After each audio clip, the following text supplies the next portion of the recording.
Good morning, my friends. Welcome back to another day in Empires and Puzzles, and with it comes a brand new portal. This time around, we have the Vigilant Vegetables returning.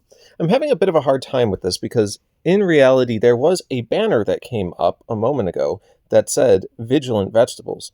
But when you look in this portal, it says Valiant Vegetables. They keep going back between Vigilant and Valiant. It was Vigilant on the calendar of the month. It's Valiant in the summon. I don't know. One of those words, okay? It's one of those vegetables. Now, speaking of vegetables, we have a brand new one today. It is going to be Onwyn. Onwyn? Obviously, that's a play on words with onion, I'm assuming. This guy, this guy looks like he's literally on something. I don't know what, but he is definitely having an aggressive stance here. So let's see what he does. First of all, he is the Ranger class, so he does get that chance to bypass defensive buffs. That's interesting. Then, of course, for the family bonus, we get a bonus for 2 or 3 heroes, and it says Fiends and Mega Fiends summoned by this character get +5 plus 10% attack. Fiends and Mega Fiends summoned by this character get +2 and +3% health. All right, so worth noting here, of course, is that this family bonus only activates once you receive 2 veggies. So the majority of us probably are not at 2 vegetables yet, but when you do get your 2 vegetables, you can get the family bonus, and if you get 3 vegetables, you can max it out. So there you go. It does make their fiends just a little bit stronger, and that is significant because their fiends are a strong part of why these guys are awesome. All right. Down here in our passives department, we get Empowered Resist Special Skill Blocking. This character is immune to status ailments that prevent the use of special skills. They also gain 450 boosted health and 5% mana each time they resist. Okay, so that's cool. Can't really stop this guy's specials with some means. Now, you can do other stuff, and I always make a note of this. Stopping a special does not include replacing the special. So effects like Mindless or Bernadette's Cursed Paintings or something like that, all of those things still allow you to cast your special, so this passive will not stop you from getting those types of effects. They just change your special into something else, so keep that in mind. But it does prevent things like Silence and Paralyze and yada yada yada, so that kind of stuff. Okay, moving on. Down here we also get the Seedling Summoner. Okay, so Seedling Summoner says it's going to summon that Seedling Fiend to a random enemy at the beginning of each turn. The Seedling Fiend evolves into a Sprout Fiend after 2 turns, and then the Sprout Fiend will evolve into a Blossom Mega Fiend after 2 turns, and basically says each time they are healed, it delays the evolution by 1 additional turn. So just to give you those stats, you can see them there. The Seedling Fiend's 50% attack, 20% health, then 75% attack, 30% health, and then obviously it keeps going up. The Blossom Mega Fiend's at 250% attack, that's a huge jump, and then 60% health. So pretty cool stuff. They are a giant headache, and the more of these vegetables stacked in the opposing team that you're going up against, the more of a headache it will really be. You just need to bring a lot of healing versus these guys. All right. Down here in the Aether Power department, we do get Counterattack. Counterattack is a perfectly fine Aether Power. It does sort of dissuade your opponents from attacking this particular character at the beginning of the fight, because each, all the damage that they do, 60% of that damage received is sent back. So it's just a good deterrent from attacking these guys immediately. All right, then down here in the specials department, we get Tear Gas Roulette. Okay. Sure. Operating at slow speed. Oh, okay, here we go. Slow. So we are hoping for something very impactful here. Deals 375% damage to the target and 5 random enemies. All right, that's interesting. Summons a Seedling Fiend to each hit enemy. All targets get negative 49% accuracy for 5 turns. All right. Gosh.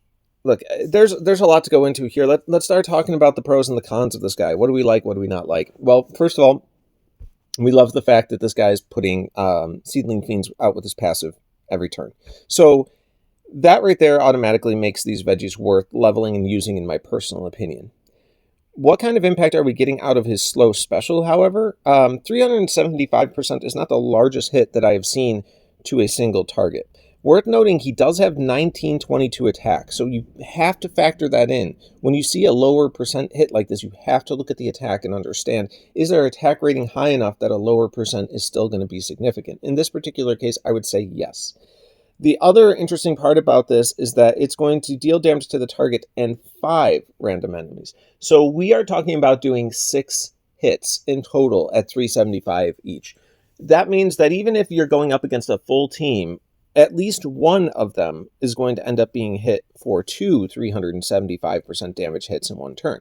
Now, if by the time you get this guy off at slow speed, you've taken out one or two of them, you are compounding the amount of them that are going to take additional 375% damage hits. There is always the chance that this guy is going to get target happy on one character, because it does not say anything about being unable to hit the same character multiple times, where this guy could end up popping off 3 or 4 times on a single target at 375% for each hit. That's going to probably kill somebody, right? Like that. Like once you start womping out that many 375% hits in one turn, you're probably taking somebody out with that. Summoning the Seedling Fiend to each hit target is like, I don't know, it's almost like unnecessary at this point. We're putting Fiends out each turn, especially if you're stacking him with additional vegetables too. The odds are they probably already have a few Fiends. They probably already have a few Mega Fiends by the time this goes up. And if they have Mega Fiends on them, then in reality, these Seedling Fiends aren't going to land. So I would say this is a fine addition to the special, but like I don't know how impactful it will be when it actually goes off. There is a chance that this part of the special accomplishes nothing if they already have Mega Fiends in place. Okay, and then also it says, all hit targets get negative 49% accuracy for 5 turns. Okay, so, I mean, not bad, right? Negative 49% accuracy is a good way to increase your survivability. There is going to be a few negative side effects to approaching this from a debuff standpoint, as opposed to putting dodge up. Dodge allows your characters to avoid hits as well, but you don't have to go against the additional resist or reflect aspect of it. In other words, when you send this at the opposing team, if they're glass, maybe they send it back to him and he gets that negative accuracy debuff, right? Or maybe they have reflect up from Revna or some other character and then the accuracy down goes to your guys. Or maybe they're tunes and they just resist it, or monks and they resist it. The point is, there's a resist and a reflex check that has to go into a debuff that doesn't exist in a buff that you put on your own characters. So inherently, I think the accuracy down debuff is harder to count on than putting dodge on your characters directly. So just keep that in mind. But still, it's a nice addition. I need to point out that it's only going to go on the targets he hits. Now, by doing 6 hits, you'd like to think he hits everyone on the opposing team. You'd like to think, right? But random chance doesn't always give you a guarantee. So there is a chance that you will not hit one of their guys at all. They won't get accuracy down, etc. All right, so where do we rate this guy on the scale of 1 to 10 like I normally do? Remember, 7 is an average new release. This guy is well above an average new release. This guy is clearly an 8, possibly even a 9. But my biggest concern is, will he make it to his slow special? The reality is, by pumping out a Fiend each turn, this guy slaps a giant target on himself for your opposing team to basically say, hey, you should kill me, because if you don't, I'm going to keep pumping a ridiculous amount of Fiends out on you, and when this special goes off, I'm going to wreak complete havoc. So with that in mind, like I don't think I want to necessarily put him at a 9, because I think this guy is just walking around with a kick me sign on his back. But if he does go off, he's going to have an impactful special that will possibly just wipe people out by itself, depending on the number of times it chooses to hit the same target. And that's cool. Like, that is genuinely cool. In a rush format, this guy's going to be a big headache. He's going to wipe teams out a lot quicker than they're expecting. So, yeah. Kudos to that. So high 8s, possibly even a 9. Congrats if you pull them.